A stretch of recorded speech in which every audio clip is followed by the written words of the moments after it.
Chris, how are you?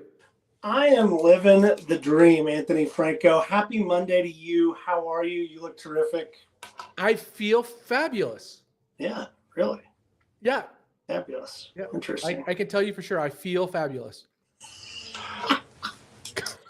Well, you look fabulous, Anthony. I mean, I think that we can just agree that we are fabulous today. Do you fabulous. Fabulous. You have a dad joke for us this morning? I'm going to wait and sprinkle it in along the way. You're going to sprinkle it in? All right. Yeah. All right. Well, today I'm really excited because we're going to be talking about something that actually really I figured out has really mattered. And I didn't figure that out in my first couple companies, but it really has mattered. We're going to talk about benefits and how not to treat benefits as just a cost, but how you can actually how employee benefits can actually benefit your company too. So I'm looking forward to that. Let me go ahead and open it. What if the advisor you trust to cut benefit costs profits when your spending goes up? Those brokers, Chris. Brokers. Shocking stat. According to Validation Institute's 2024 Benefits Transparency Report, mid-sized companies waste an average of $1,800 per employee annual on hidden broker fees. If you're like us and you have 2 employees, that's a lot of money every year. Kara at Abundant Health discovered her broker was collecting $400K yearly in undisclosed fees on her 200-person plan. She thought he was her ally, not her expense. Today on How to Founder, we're going to be talking about using employee benefits to your company's benefit. I am your host, Anthony Franco, and with me today is my wonderful co-host. Why do you sound sarcastic when you said that? I don't know. Seems strange. It comes out naturally. I don't mean to sound. I'm going to try to say that again without sarcasm. All right, okay. Wonderful co-host. No, I can't do it. I can't do it. Absolutely. All right. And joining us today is Donovan Pyle. He is a health insurance whistleblower, CEO of Health Compass Consulting, and author of Fixing Healthcare. He exposes the $300 billion brokerage blind spot and helps mid-sized businesses to reclaim wasted benefit dollars through fiduciary-based consulting. Donovan, welcome to the show. Great to be here, Anthony. Nice to see you all. Donovan, it's great to have you. This is one of those conversations where it's perfect for us to have because this is not something that a founder is naturally good at. You don't come into this world without being a founder and be like, oh, you know what I'm an expert at? Employee benefits. This is, I got it nailed. So first question, we kind of get this wrong a lot of the times, and it sounds like it can be a little nefarious, right? It sounds like we're being overcharged in some of these cases for this idea of a broker. Tell us what we get wrong as founders as we start this process. Okay, well, yeah. So first of all, let's just level set for your audience. U.S. businesses cover 164 million Americans with healthcare benefits each year. Last year, they spent about $1.3 trillion on healthcare. But here's the thing, about 25% of that was complete waste. That's $325 billion last year, or roughly $4,000 per employee that was completely wasted. And there are very good reasons for that. There's a lot of landmines out here in this industry. And if you don't know where they are, you might just step in one, and that's going to cost you a lot of money. Anthony, this is literally, I've been running companies a long time. This is the first time I've heard of this. Did you know that we've been and I've used brokers in the past. Did you know this was a thing? I found out too late. And Donovan, when you said employee wasted, I thought you were talking about wasted employees. So which is what I to cognitively reset on what you said. Yeah. But yeah, that's a shocking number. Are you gonna? Yeah, I won't ask that question because it's political. Keep going, Chris. Well, so I mean, all right. So clearly here there's a gap, and clearly it's as particularly as startups, we didn't know that this was a thing. We didn't know the fact that we could be overcharged up to 25%. And again, that's a huge number. And you think about it as from our line item expenses, employee benefits is a huge part. Like it's gigantic. It's a lot of our line items, right? So Yeah. we need to first now be understanding, but just give us the lay of the land here. We go through these brokers, people contact us. We don't know what we're doing. How does this come about? Sure. Yeah. It's really good to understand the buying process and really the history of how these industries came to be. So, my book, Fixing Healthcare, How Executives Can Save Their People, Their Business, Well done. and the Economy. Great placement. I just I will mean, say, as a like- podcast host, Right there. perfectly Front and center. executed plug. Exactly. Well You have done. been media trained, Donovan. Thanks for coming out.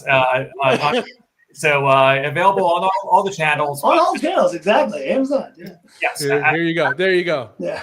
So, take a step back though, and think about why do we offer benefits in the first place? I mean, as you said, Chris, it's typically a top 3 expense. It's typically the fastest growing financial risk on corporate P&Ls. So what is the intentionality behind offering benefits? Well, if you drill down on employers, they'll tell you, well, we offer benefits because we want to keep our employees healthy and we want to help attract and retain talent. So this speaks to the original intent of why employers got mixed up with benefits in the first place, right? So I had to do a deep dive and dedicate an entire chapter to the history of this industry so that we understand who these players are, what their role is, what their financial incentives are, and why we use them in the first place if we even have to, which we'll talk about later. So just real quick, you might find this interesting because you got a bunch of business-minded people here, but most people. That was an incredible compliment. Thank you. That is maybe the nicest thing anybody's ever said to us on the show, Donovan. Thank you. People forget that health insurance has only been around for about 90 years. Okay, back in the year 1900, people spent more money on cosmetics than they spent on healthcare. There was no such thing as insurance because you didn't need it. But as hospitals be able to cure patients, that was like a new concept coming to the fore in the 1920s. We could actually cure people. Their cost basis started to go up, right? They were training doctors. They were sterilizing hospitals. And so what happened was that, and this was exacerbated through the Great Depression, their patients couldn't afford their services, right? So they're left holding the bag. And so Baylor University Hospital in Dallas, Texas had an idea. What if we partnered with an employer and had that employer prepay for our hospital services? What if we did that? And so they struck a deal with the Dallas Teachers Union. And for 50 cents per employee per month, those Dallas teachers could go to Baylor University Hospital and have their babies in this nice, clean hospital. That became the first Blue Cross plan, the first health insurance plan in the United States. That's wild. Also, it's maybe the greatest thing as a Texan, Donovan. It's maybe the greatest thing to ever come out of Texas. Well, there are some unintended consequences. Health insurance? I don't know. I was gonna say I couldn't tell whether that's a good thing or a bad thing. I was trying to make the Texas joke, and You gotta have some pride. But here's the deal. So throughout the 1930s, other executives at other hospitals across the country said, "Wow, this is really interesting." And this program was hugely successful because it helped stabilize revenues for these hospitals who were struggling. And so they said, well, how can we develop our own health plans where we live, right? And so they actually put up the seed money. They actually invested in creating health insurance companies in the 1930s. And by 1940, there were 14 different Blue Cross plans throughout the country. That's wild. It's funny. I had no idea, and this is, again, the cool stuff we learn, Anthony's like, I had no idea sort of the role that employers played in this entire journey. Like it's an interesting component, right? So I want to keep kind of the conversation around healthcare and sort of benefits as as a theory. And Anthony, I want to give it to you. And if you've got another place you want to take it, just let me know. But as a founder, benefits are this weird thing. They feel like this big kind of scary expense. We know we have to offer health benefits to some capacity, but did you ever get over this barrier? And how do you think about benefits now as you're thinking about onboarding employees as far as leverage goes, is creating and keeping or recruiting and keeping high potential employees? Well, I think I'm going to take the weak way out and say it depends. It depends on the stage of your company and the type of employees you're trying to attract. 100%. So for a startup, you know this, Chris, startups just simply can't afford employee benefits. So startup, one of the problems with the healthcare system is that if you're an entrepreneur, we talk about this all the time, Chris, if you're an entrepreneur, not only do you have to leave your paycheck, but maybe more scary is you have to leave your benefits behind. And so benefits, that's by design. Of course it is. So maybe that is when you're a later stage company, that's how you should think about benefits, is paying for your employees to leave, I guess. But it is a real problem, and I don't think the ACA has really helped us that much because it's so expensive and such bad coverage that it really isn't an option if you're married with kids and you're the only one with the benefits. But as you start to grow, you start to, not only does your company mature and your team mature, but your desire to attract employees that are accustomed to good benefits, benefits now for you become like table stakes. It's not even that your benefits need to be better than they need to be pretty good just to keep up with the employees you're trying to attract. Donovan, I'm sure that's kind of what you see as well, right? Yeah, absolutely. You absolutely want to be intentional around why you're offering. If you're gonna make this huge investment, be intentional about what is success, right? I mean, well, let's think about this. If you're in a really competitive labor market and a really competitive industry, if you're a tech company, you're trying to steal talent from Google. You bet you don't have a chance if you don't have benefits, right? I mean, it's just not going to happen.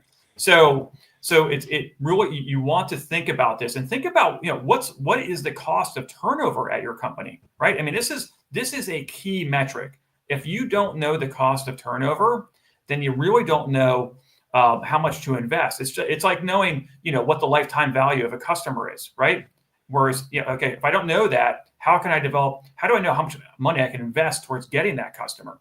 So it's the same thing with employees. And so you really want to be intentional around that. So I would say, yes, some industries, I tell people small businesses in certain industries, I tell them don't offer benefits, right? I mean, it's not worth it. It doesn't make sense. But here's, people think that the ACA, which let's just clarify what we're talking about here. The ACA did a bunch of different things, but most of the coverage around the ACA is on the individual marketplace, right? So 5% of our population is in the individual marketplace. They buy individual health plans. And so the ACA is one way to do that. There are lots of ways to buy healthcare benefits. The ACA is one way to do it. It's a very popular way to do it. The government subsidizes it for lower income people. Until next year, yes. We'll see based on the agreement that comes out today. Right? Who knows? But here you might find this interesting. I mean, I started my company in 2018. I stopped buying health insurance in 2019. I mean, it seems counterintuitive, right? I don't buy it. So are you completely self-pay? It's not completely, but mostly self-pay. So what I do, and by the way, being a cash pay patient is amazing for a bunch of different reasons. Okay. First of all, I'll tell you a quick story. I got an MRI done 2 weeks ago. I went on a few different platforms where you can actually see pricing. I paid $400 for this MRI, and we've got employees all over Central Florida who are spending at least $4,000 for the same exact MRI. Okay, this is happening 1,000 times a day all over the country, but they call it price variance, right? And in Central Florida, healthcare prices vary over 1,100%. I mean, I get an opportunity. Yeah, exactly. I mean, feeling like we should start an MRI company in Central Florida at the moment. Right, exactly. Right. So, what I do, and I'm not endorsing this, I'm not saying other people should do this, but the right decision for me and my family, starting from 2019, was to join a health sharing organization. No, that doesn't mean I'm Amish. There are secular health sharing organizations, and I chose one that was what's called Sedera. Yeah, they started off as the Caris Group. For 30 years. What they did was help uninsured patients negotiate hospital bills. So they're really good at getting a good price. And so what they do is actually provide catastrophic coverage. You really only use it when you have an unpredictable catastrophic event. Everything else, you just pay cash, and it's so much better. I get a better deal on healthcare pricing than Fortune 50 health insurers because I want to. I think that's really interesting. So let's pull this back to an organizational level, right? Yeah. So just to recap for a second, Anthony, and then I'll get back to you, which is like, okay, so here's what we know. We know to recruit great talent, and we need to offer some sort of benefits. We know that's table stakes, particularly as you scale up. Earlier stages, we have other options in front of us, including as a founder. I think it's wild. I've never heard of this, but it seems like it's a great option. And then number two is that we know that at least on one side of the business, if we work with brokers, there's at least 25% waste within the system. So those two things. So now we're sitting in a place like, okay, great. As founders, how do we think about this? Anthony, go ahead. Well, so I want to bubble it up to an organizational level. So a lot of organizations will switch to a self-insure, which is basically a self-pay model, right? Where they take out a policy for their employees on catastrophic and then just self-insure for this exact reason, because it's so much less expensive. I mean, if you think about it, health insurance for a family is about $2,000 a month. Ask yourself, do you really, if you were to walk in and pay cash for everything, it'd be hard to spend $2,000 a month on medical care. So I'm going to be I'll be the argument factor here. You guys are scaring the hell out of me. I don't want to deal with this. I'm an ostrich. I want to offload this. I want to offload this piece of my brain. I want to have a thing in the back of my pocket that says this. So let's assume the fact that some of our employees don't want to go this route, and we do need to provide them some sort of a health insurance piece, right? Yeah. How do we as founders start thinking through this problem? And now we've got self-insurance as one of those options available for us. But how do we think about what's going to be best for us in our organization? Well, this is exactly. So let's use another industry as an example. Like, okay, I'm a founder. I don't want to have to keep up with changing U.S. tax policy each year. Right. I don't want to I don't want it taking up any of my analogy, right? Like, it's not my thing. Like, that's why I hire an accountant. I hire an accountant, and the accountant works for me, right? Their job is to protect and defend me from myself and from the IRS. Yeah. That's their job. The situation in healthcare is unique because, like you said, Chris, you don't want to think about any of this healthcare stuff. It's not your wheelhouse. You just don't know. So most companies, 81% of businesses, use a broker, thinking that broker has the same relationship as their CPA. Right. But in reality, that's not how the money works. Okay. Brokers are essentially, and I'm talking about legacy brokerage firms. I'm talking about top 20 brokerage firms. They are essentially double agents, meaning that they're getting paid by you and they're getting paid by supply side vendors. Okay. Great business if you can do it, right? You're hustling on both sides of the transaction. Exactly. And the problem is that. But are they happy? I mean, sure they have a boat. I don't know. I mean, go talk to them when they're on their boats, but they are. I don't know. But the problem is that it's oftentimes, even though it's required starting in 2022, all compensation is supposed to be disclosed under federal law. Many employers, they're still not getting the proper disclosure forms. And so they don't know that they're getting oftentimes biased advice. And this costs them so much money because you end up purchasing and investing in the wrong things. That's a huge mistake. So, and that's why I have a whole chapter dedicated to back end revenue streams that most employers have no idea is happening, right? New business bonuses, retention bonuses. Listen, when I worked on the carrier side of the business for a large insurer, brokers were my customers. And towards the tail end of my tenure at that carrier, part of my job, I was actually managing our largest broker distribution partner. And part of my job was creating the actual bonus incentives for them. So I was literally flying our top broker around the world on luxury vacations. That was part of my job. And we didn't do that out of the goodness of our heart. We did it because we wanted that broker recommending our products over our competitors. That's why we did it. It's such a crazy, like, it makes perfect sense. But again, you're exposing something that, even though you're kind to call us business minded, I had no idea. I had no idea that this was a problem. Okay, so let's get. So what's the answer? So so instead of hiring a broker.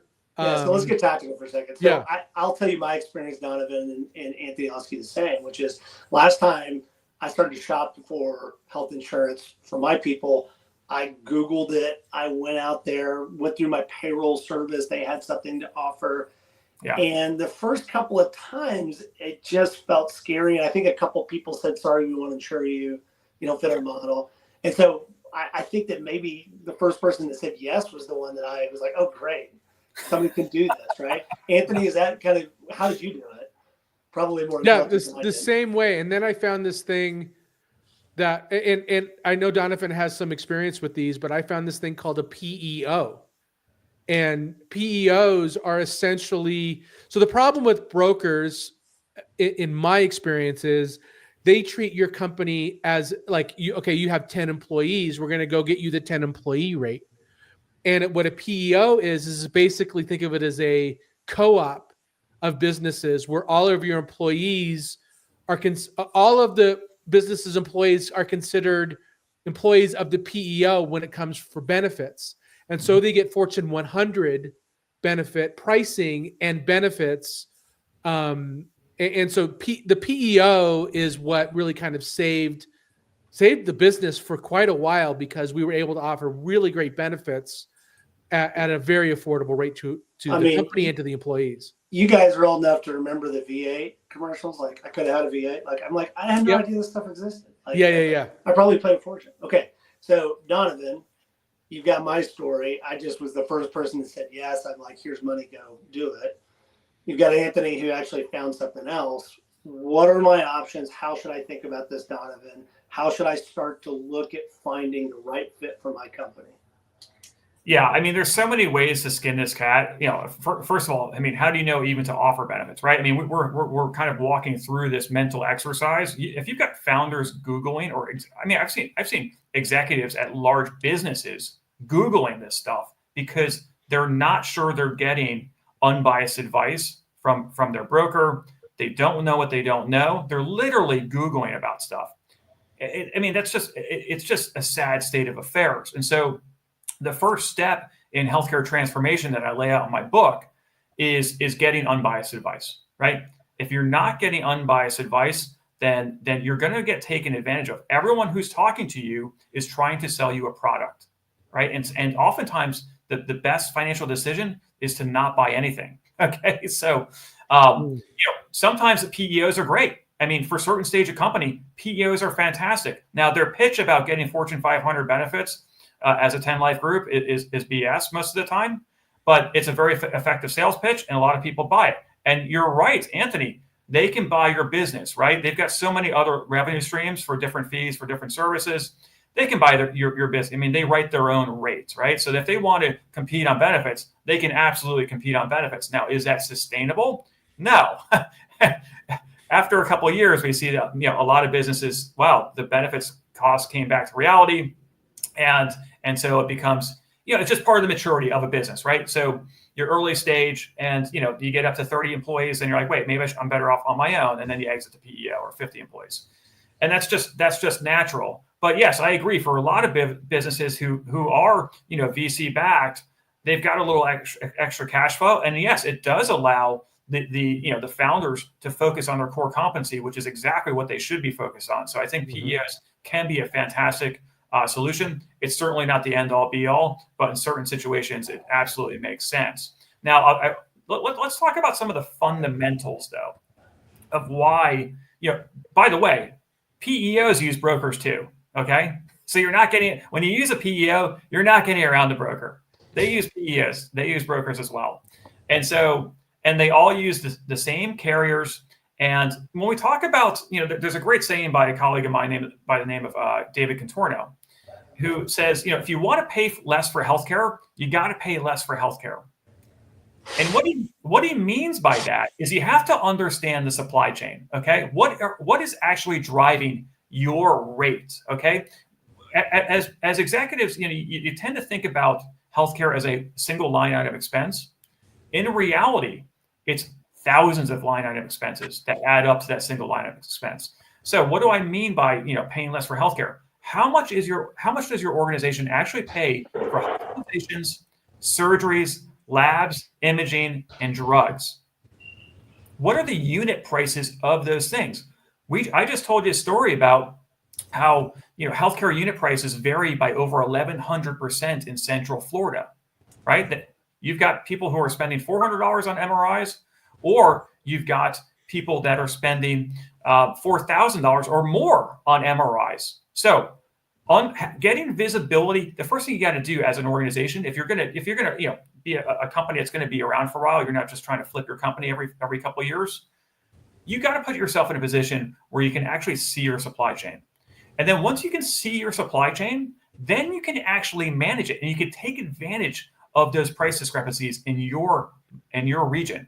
Okay, so that's a really big opportunity. But just going back to the PEO piece, for the most part, they all use, even if they're self-insured, like any company that's self-insured, they typically have several sins that they make.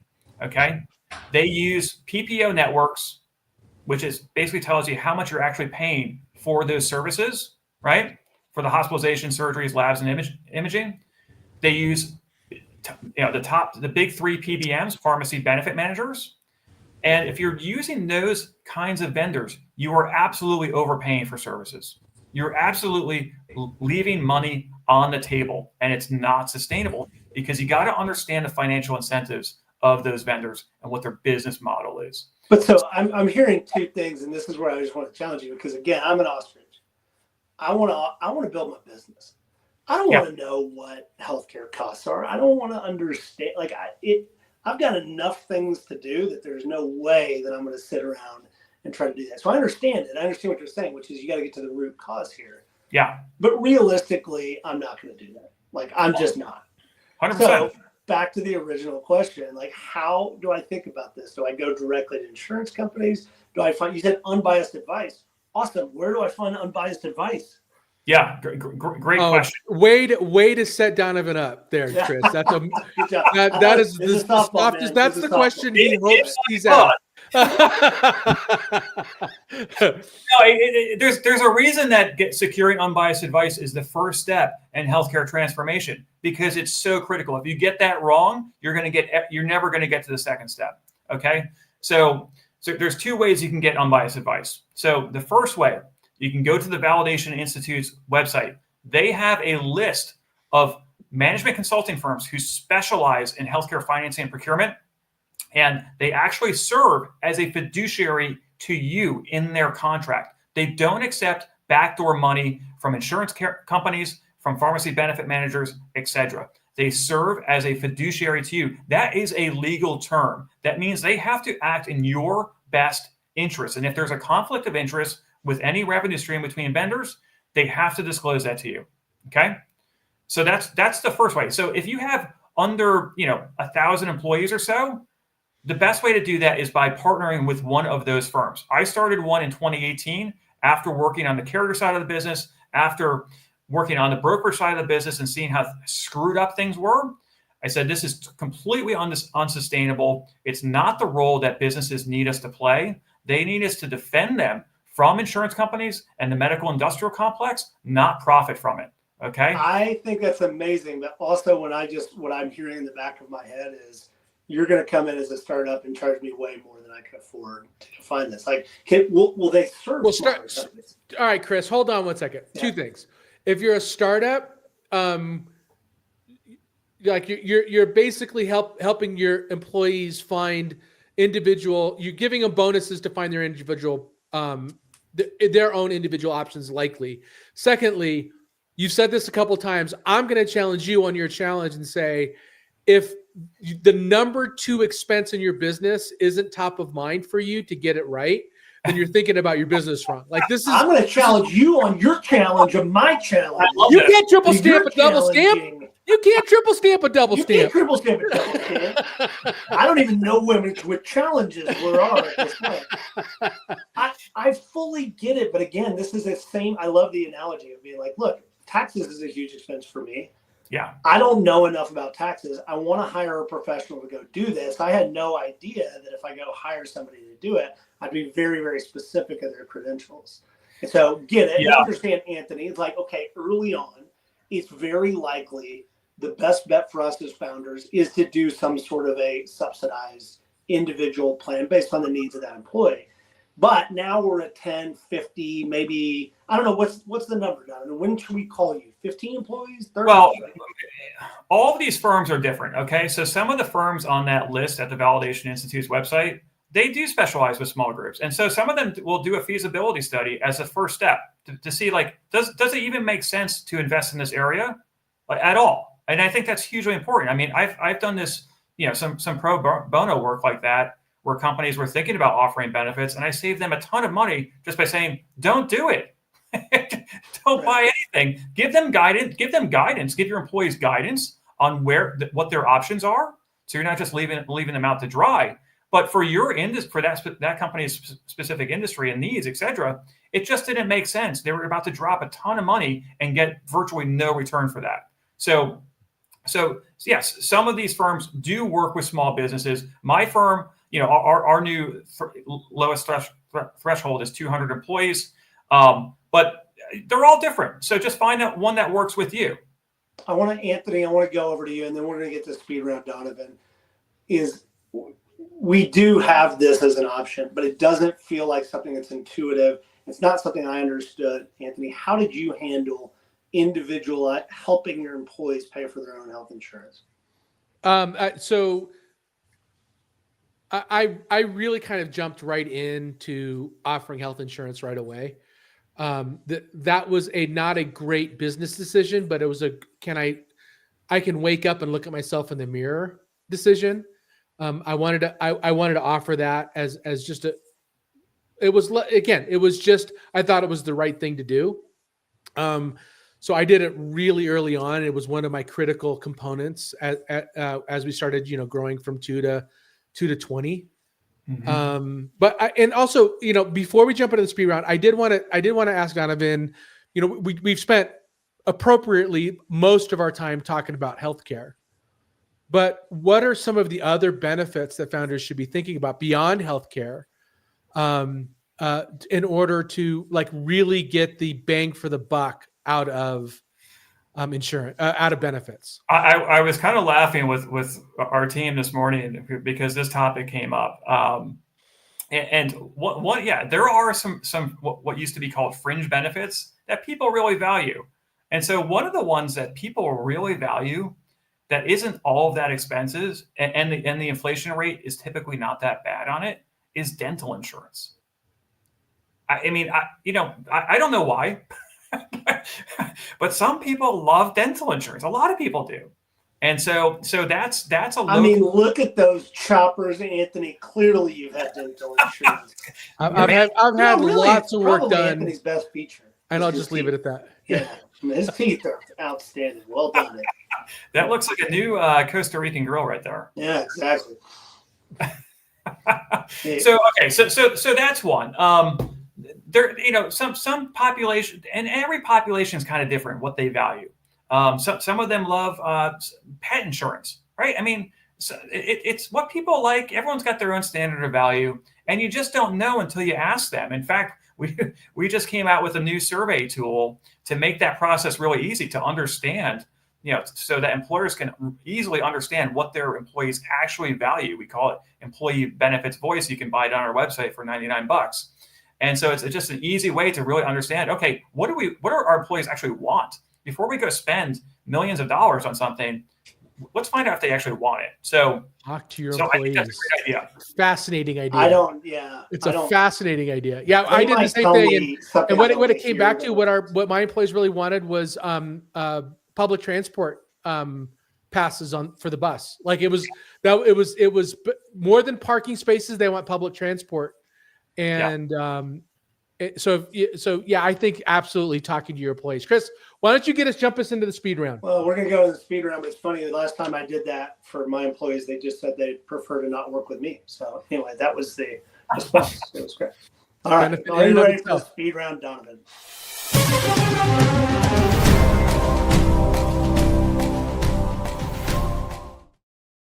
All right, Donovan, I'm going to come up with a couple questions. They're probably terrible. They might be good. We don't know. Just answer the first thing pops in your mind, or just call Anthony Dunn. Any of those are completely acceptable on the way. Or maybe just, and standard answers. Yes. Yeah, compliment his teeth. What percentage of your broker's income comes from hidden carrier kickbacks? Oh my God, that's a fantastic question. So if we're talking top 20 legacy brokerage firms, it's estimated that 20 to 30% of their employee benefits revenue is in the form of, they have a great euphemism for this. They call it market-derived income. Market-derived income. That is a great euphemism. Employees want cheap premiums or actual coverage when they're sick. Which one of those? Oh, they want both. They want everything. Of course they do. Broker promises transparency. Demand to see every compensation source, or just trust them to do the right thing? Under federal law, you have to get a 408 disclosure form that lists all forms of what they call direct compensation and indirect market-derived income. That's fantastic. Which kills retention faster, higher deductibles or surprise medical expenses, bankruptcy type things? Wow. That's a tough one. I think, balance billing happens in all different funding mechanisms. I would say high deductibles because you're, in many cases, here's a quick stat for you. This is shocking. Medical bills are the number one reason for bankruptcy in the United States. But here's the thing: about 75% of the people who file because of medical bills have health insurance.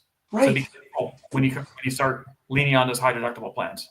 It's fairly crazy. All right, your broker brings, it says donuts, but I'm going to say beer to the meeting, maybe a bottle. Should you? Well, hell, Rolex watches. Yeah, maybe exactly. Should you be worried about this conversation? I think is the question. No, and I don't want to, my critique is of the system. It's not of brokers themselves. There are thousands of really hardworking, well-meaning brokers out there in this country. And the fact is that American businesses really need them. They need expertise in this area. There are so many compliance things to worry about, implementation, management of these services. You actually really need good procurement. You need brokers, but you need them to work with you. You need them to be aligned with you. That's why I'm doing a series of workshops next year to help brokers transition to the fiduciary-based model so that they can actually meet the needs of U.S. employers that actually need them.